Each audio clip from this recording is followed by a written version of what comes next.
Salam. Rəhman və Rəhim olan Allahın adıyla. Qarşıma bir məqalə çıxmışdır və bu məqaləni yaxın bir dostum mənə linkini atdı, girdim, baxdım. Məqalə o qədər xoşuma gəldi. Türkçədir. İstədim ki, bütün düşünən, ağıl sahibi olan insanlar bu məqaləni eşitsin, duysun, bilsin.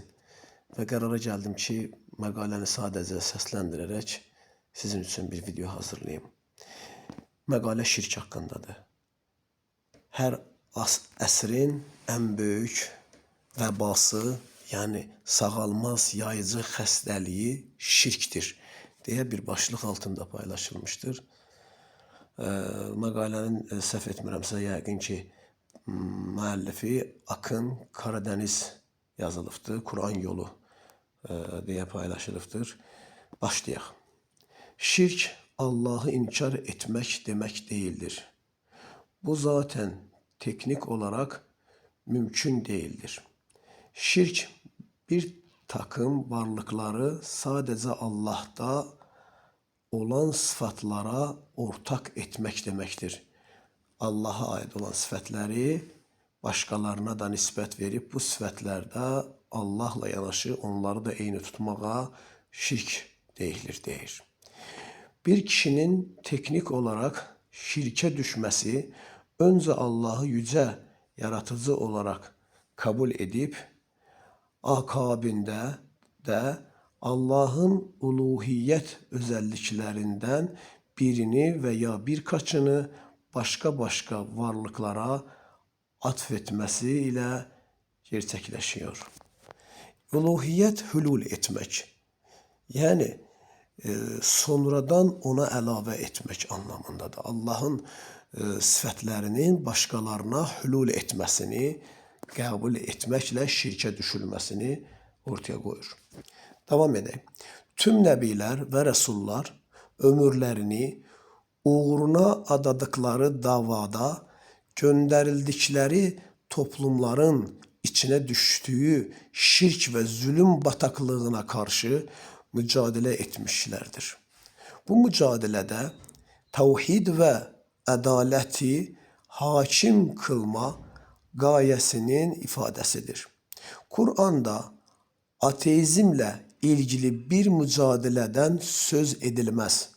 Ancak Kur'an'daki kafir kelimesinin anlamı doğru kavranmadığı için bu mesele sıklıkla yanlış yorumlanmıştır. Kafir konusu barəsində ayrıca danışılacaqdır, ələ alınacaqdır.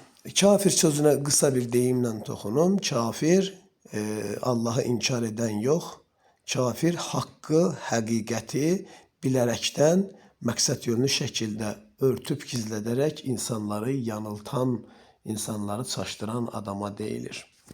Devam edək. Kur'an baştan sona şirk ve zulme karşı verilen mücadele örnekleriyle doludur. Loğman suresi 13. ayette muhakkak ki şirk en büyük zulümdür. Yani zulmün azim kelimesi diye bir kelime keçibdir, buyurulur. Dolayısıyla biz müminlerin uğruna mücadele edeceğimiz şey başta şirk zulmü olmak üzere dili, dini, ırkı ne olursa olsun zulme uğramış tüm mazlumların yanında ve yine dili, dini, ırkı ne olursa olsun zulme bulaşmış tüm zalimlerin karşısında dimdik durarak insanlar arasında adaleti tesis etmek olmalıdır. Yani şirk ve zulümün karşısındayıq ve bunu kim edirsə etsin, ister dost olsun, ister düşman olsun, ona karşı mübarizəni Allah bize emretmiştir. Ve şirk ve zulüm etmeyen her bir kəsin kimliyindən asılı olmayarak yanında olmağı da qəbul edirik. Bakara suresi 193. ayette Allah bir söz işledir. Çok önemli bir sözdür. Düşmanlık ancak ve ancak yalnız ve yalnız zalimlere karşıdır deyir. Zalimden başkasına düşmənçilik yoxdur İslamda. Kur'an'da birçok ayette müşriklerin Allah'ın varlığını inkar etmedikleri açıkça ifade edilir. Rabbimiz şöyle buyuruyor. O müşriklere yerlerin ve göklerin yaratıcısının, kendilerine rızık verenin, yağmuru yağdıranın kim olduğunu sorduğunuz zaman tabii ki Allah'tır diyeceklerdir. Mesela Zuhruf suresi 87 ayette onlara kendilerini kimin yarattığını sorsan kesinlikle Allah derler. Öyleyse yalana nasıl sürükleniyorlar? İlgili diğer ayetler için bakınız. Yunus suresi 31, Müminun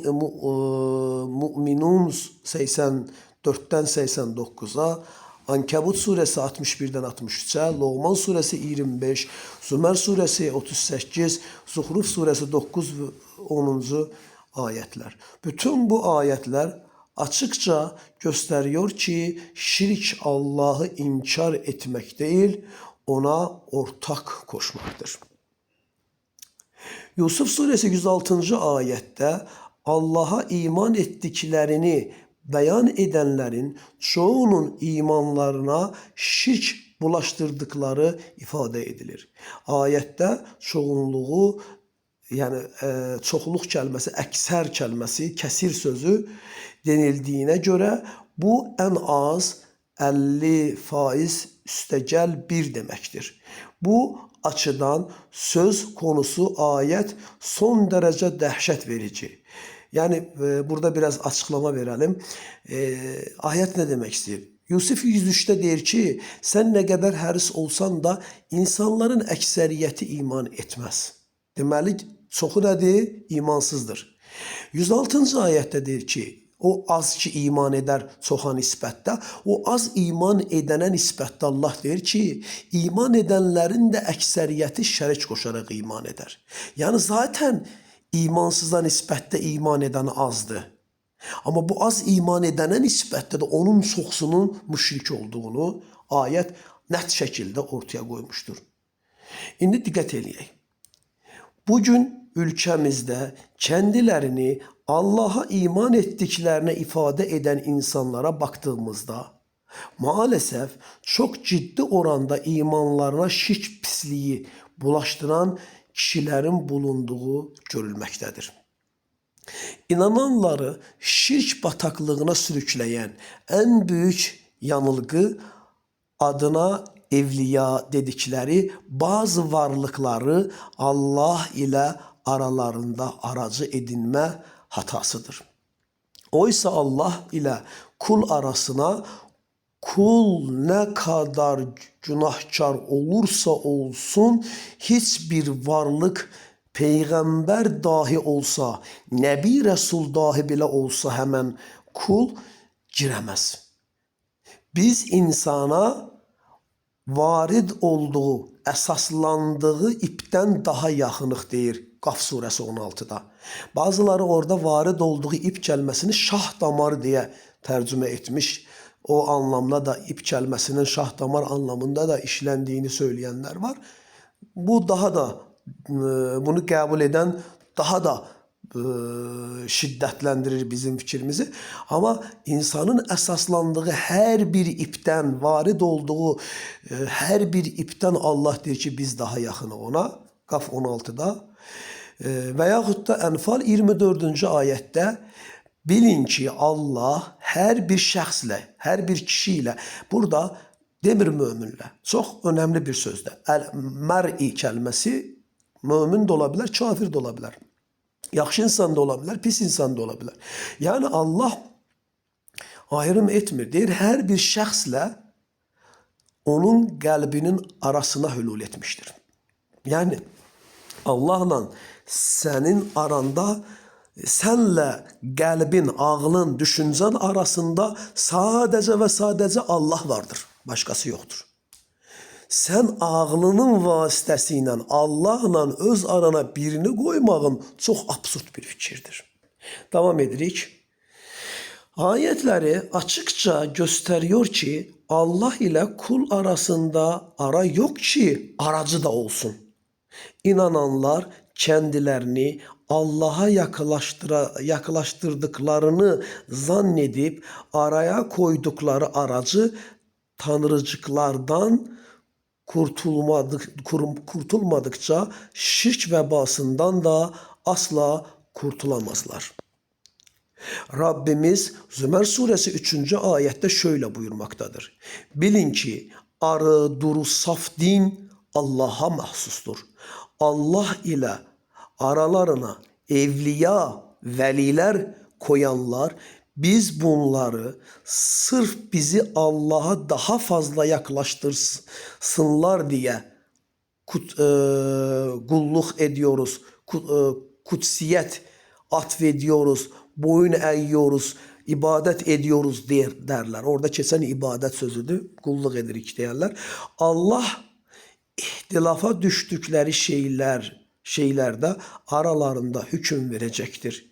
Allah yalancı ve nankör birini yola getirmez. Yani bu ifadəni istifade edəni, yani mən peyğəmbəri, imamları, səhabənin dediklərinə də qulluq edirəm ki, məni daha çox Allah'a yaxınlaştırsın deyən bir adam, peyğəmbər zamanında yaşayan müşriklərin dediği sözü təkrar etmiş olur və Allah da belələrini kəzzab və kəffar olarak sifətləndirmişdir. Zümer suresi 3.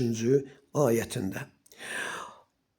Haklarında açık bir delil ayet olmadığı halde birilerine evliya niteleməsi sifəti yani yapıp onları Allah ile araya koymak günümüzün de en yaygın şirk örnekliğidir.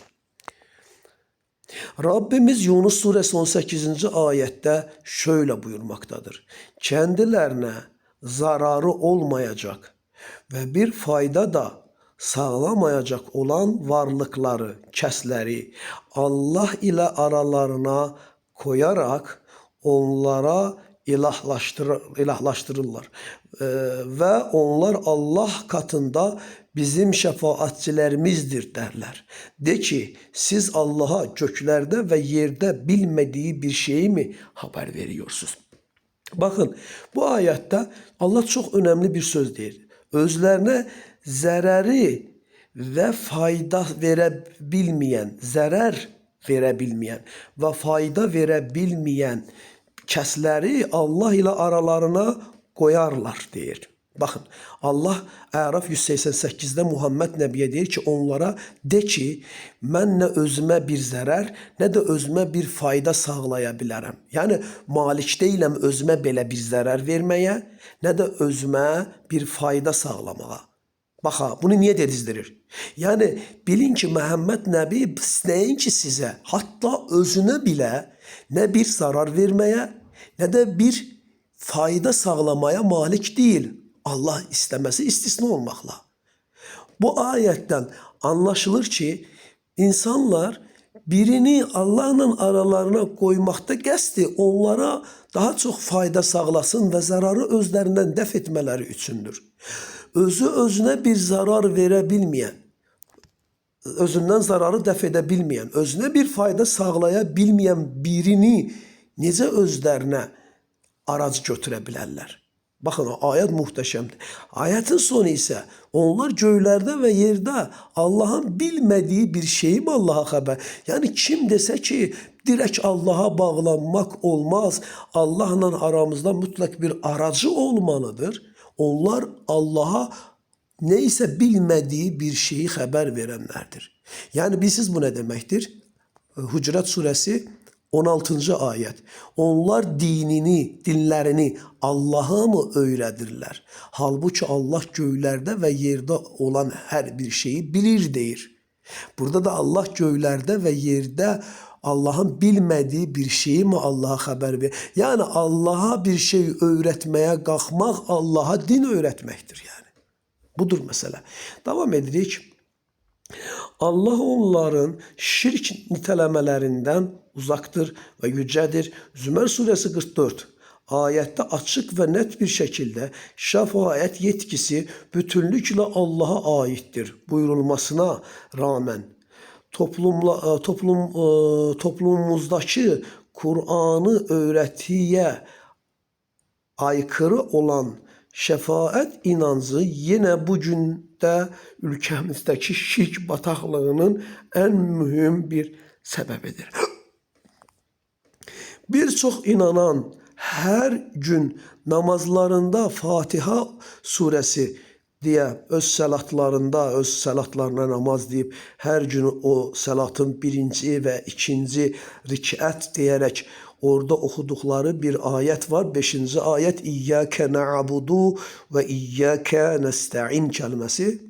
Ne deyir? Yalnız sana kulluk eder ve yalnız senden yardım dileriz ayetini okuduğu halde maalesef ne okuduğunu anlamadığı ve bilmediği için ve Kur'an'ı da Türkçe çevirilerden okumadığı için gidip ölülerden, dirilerden, türbelerden, sözde ve sahte şeyhlerden, sözüm ona gavız, bozuntusu, din tüccarlarından medet umarak boğazlarına kadar şirk bataklığına batmaktadırlar.